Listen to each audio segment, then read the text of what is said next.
સામાન્ય માણસ તરીકેની પણ કોમન સેન્સની વાત છે કે આવી રીતે બલૂનથી ટેન્કર દુનિયામાં ક્યાંય ઉપડ્યા નથી કોઈ જગ્યા આજ સુધીમાં. Air balloon is a technology જેમાં તમારે નીચેથી એ મૂકવામાં આવે, કારણ કે તમે લિફ્ટ કોઈ હિસાબે કરી શકતા નથી. તમારે એને જે રીતે ફસાયેલું છે એ ટેન્કર, એમાં એવું છે કે બીજો કોઈ રસ્તો નથી કે તમે એને ખેંચી શકો પાછળ, અથવા ત્યાં એ હાઈટ ઉપર તો કઈ ક્રેન લાવો કે ત્યાંથી ઉપાડી શકો તમે.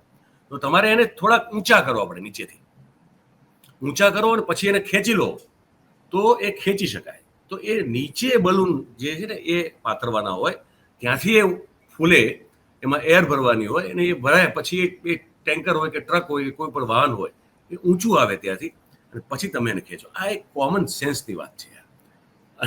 મારા દીકરાઓ હોટ એર બલૂન ઉડાડ્યા. મેં કીધું એક ગાય જાતનું નાક, પોતાની જાતનું નાક હાથે કરીને પોતે જ કેમ કાપવું, એનું શ્રેષ્ઠ ઉદાહરણ આ સમાચારમાં આપણા માધ્યમના લોકોએ પ્રસ્તુત કર્યું અત્યારે.